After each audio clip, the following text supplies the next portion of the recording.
There's this big debate going on right now in the astrology community about astrologers prepping for readings versus not prepping for readings. And I truthfully understand both sides. Me personally, I'm an astrologer who does not prep for readings. I don't use any elaborate, crazy techniques that would require me to really look at too much I use solar returns, progressions, perfection years, transits.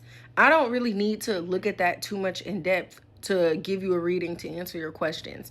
Now, if I were to do like an electional reading, or if I were to do like horary even, or something that requires a lot of technicalities and more serious interpretive work, I would be prepping. Absolutely. But the way that I practice, the way that I do astrology right now, like, I just don't need to prep. I have done hundreds of readings for hundreds of people. I've predicted tons of things. Like, I'm right more often than not. So I'm not a prepper.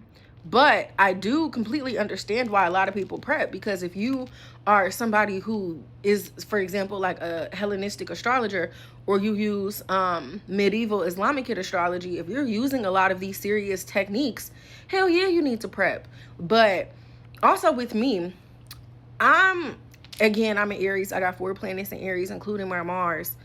I'm not about to spend 2 to 3 hours to prep for a 30-minute reading. It just doesn't make sense to me.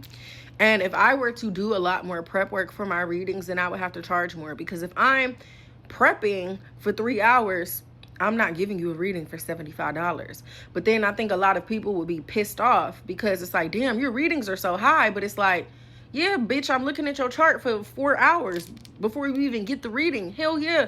That's why you're getting a super expensive reading. So I see both sides. I don't prep, but I don't see any problem with people who do prep. And the people who are shitting on us that don't prep, my work speaks for itself. People tell me every day that the things that I said were going to happen. My predictions come true. And I'm not going to act like I'm right all of the time, but I'm right more often than I'm wrong. And that's with no prep.